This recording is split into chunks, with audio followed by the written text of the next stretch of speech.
La Polizia di Stato di Agrigento continua l'attività di controllo straordinario del territorio nel comune di Licata, disposti infatti dal Questore di Agrigento a seguito del Comitato Provinciale per l'Ordine e la Sicurezza Pubblica tenutosi in prefettura.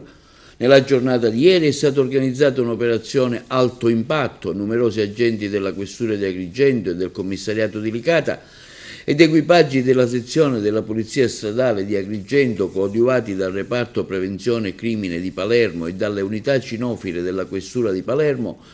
hanno svolto attività di prevenzione e repressione dei reati di tipo predatorio, di spaccio, illecita detenzione di sostanze stupefacenti e il controllo dei cittadini stranieri. Anche il Poli del reparto volo di Palermo ha partecipato al controllo straordinario del territorio, sorvolando la cittadina licatese e monitorando dall'alto le principali arterie stradali.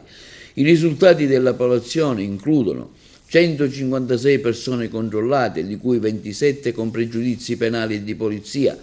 68 auto controllate, 14 sanzioni amministrative per violazione al codice della strada, 15 punti patente decurtati, un sequestro amministrativo del veicolo, 4 esercizi pubblici controllati, 3 sequestri amministrativi di apparecchi da gioco, 3 sanzioni amministrative irrogate per un ammontare di 40.000 euro. L'intensificazione dei controlli conferma l'impegno della Polizia di Stato di Agrigento nel garantire la sicurezza pubblica e il rispetto della legalità nel nostro territorio.